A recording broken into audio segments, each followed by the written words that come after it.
تجربة بسيطة كده احنا هنعملها بعد ما غيرنا زيت الفتيس تغيير جزئي عن طريق الطبة. غيرنا تلت الكمية اللي موجودة في الفتيس. الفتيس ده تقريبا بيبقى فيه 7.3 لتر، واحنا غيرنا 2.25 ل2.5 لتر من الطبة. وكانت جودة الزيت باستخدام الجهاز، الناس اللي متابعة معانا الفيديوهات، كانت 20% قبل التغيير. احنا دلوقتي هنشوف الجودة كام بعد التغيير الجزئي.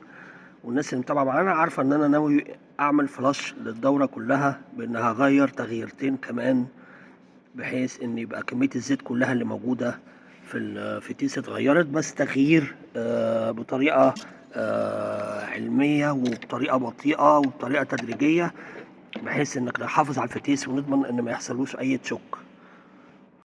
بنطلع المقاس وبنبتدي ناخد الايه، نحط البروب بتاع الجهاز. تمام، ادي الجهاز بتاعنا وادي الايه المقاس. المفروض ان احنا بنسيب حسب تعليمات الجهاز، احنا بنسيب الايه العربية تبرد نص ساعة او ساعة وبنقيس، والعربية باردة نسبيا. تمام، عشان ما يحصلش تلف برضو للايه للبروب بتاع الجهاز. تمام، نزلنا. تمام، شغل الجهاز.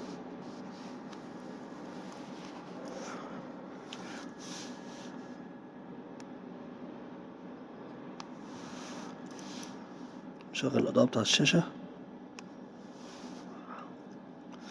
تمام، هو كده مديني حرارة زيت الفتيس كام؟ 62 درجة. يعني الحرارة عالية شوية، مش مشكلة، نقيس برضو.